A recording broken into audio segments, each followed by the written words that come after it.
Uy, Senator Robin, ikaw...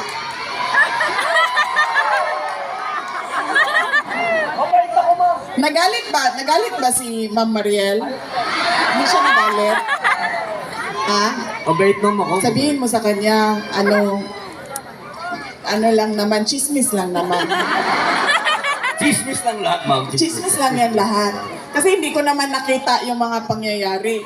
Pero alam niyo ba, na noon sinabi ni Senator Robin Padilla na kapag nakulong si Pangulong Rodrigo sa Hague, sa ICC, ay sasama siya doon sa Hague.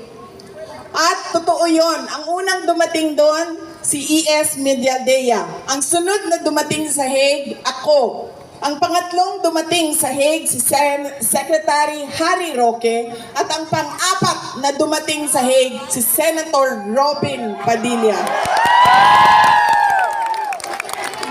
Walang 3 araw, nandoon na siya. Ang tagal niya doon, nag-aantay para makausap niya si Pangulong Rodrigo Duterte at makapagpaabot ng kanyang suporta. Pero ang chismis ko, ma'am, ay, bakit mo alam? Sumama ka? O nabalitaan mo din? Doon kung saan siya nakatira, hindi ko alam saan, kasi magkahiwalay yung mga tirahan namin lahat, ay meron daw nagsusundo sa kanya gabi-gabi. Yun lang naman ang narinig ko. Hindi ko na tinanong kung babae yun, lalaki yun, barkada yun, o kung ano.